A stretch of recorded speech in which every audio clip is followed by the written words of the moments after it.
có quay cái bảng vô không vậy? Có. Cái bảng vô nè. Quay quảng cáo hết chứ. Anh hay xem YouTube không?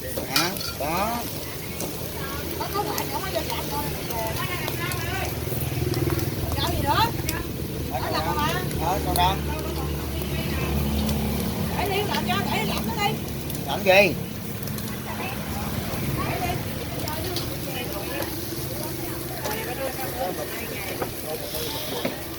Có đâu mực không? Cái đầu, có đầu có mình ăn nào? Đầu nó. Đầu với mình luôn. Đầu đi. Đầu con giò nhỏ không? Đầu nhỏ. Không có đầu lớn à? Đắt ra mà.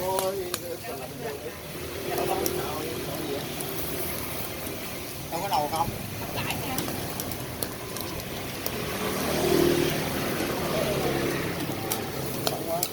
Rồi đây.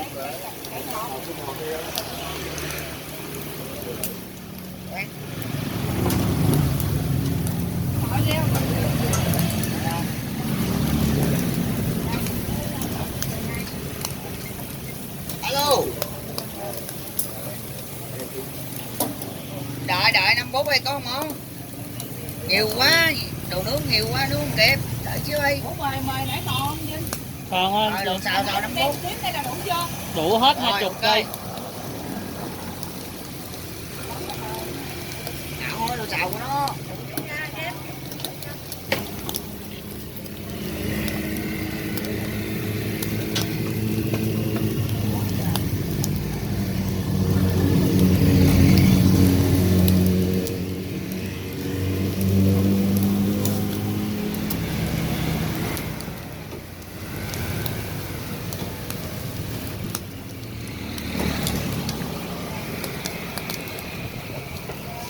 Nó cái gạch lồn nó khó gấp.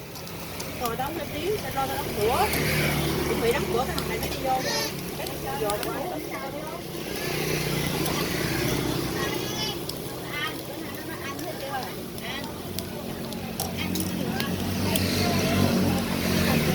Có cái tạo nè, nó ăn vô cái đĩa rồi.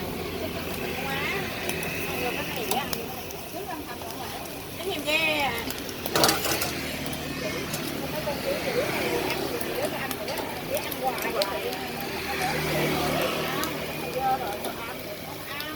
Gì cũng đòi ăn hết.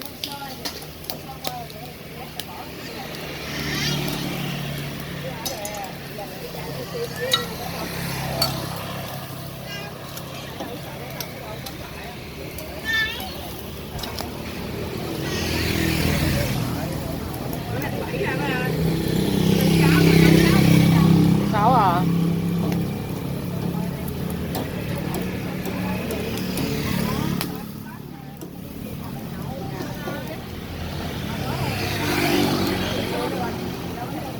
Thấy nhiều công đoạn không? Nó lâu.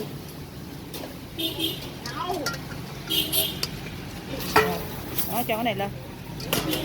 Cho cái 2 cái mề mặt cục trứng lên luôn.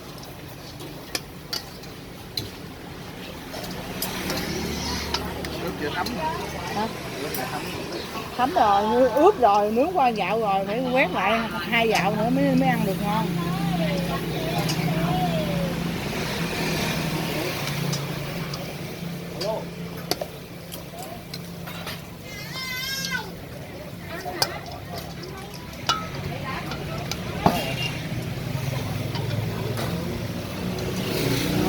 Nhớ nha, cái nào quét rồi nhớ nha Vinh. Đừng lộn quá.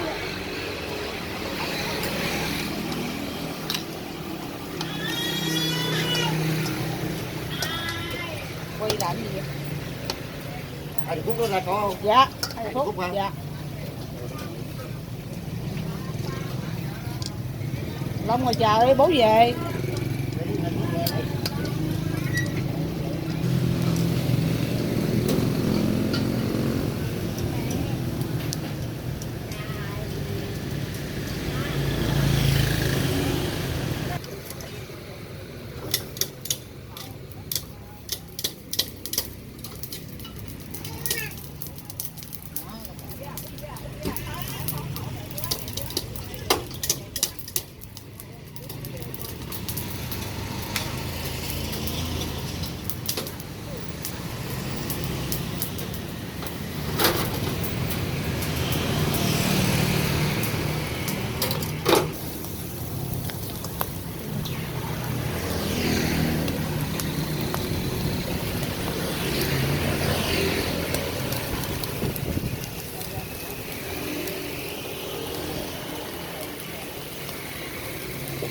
con.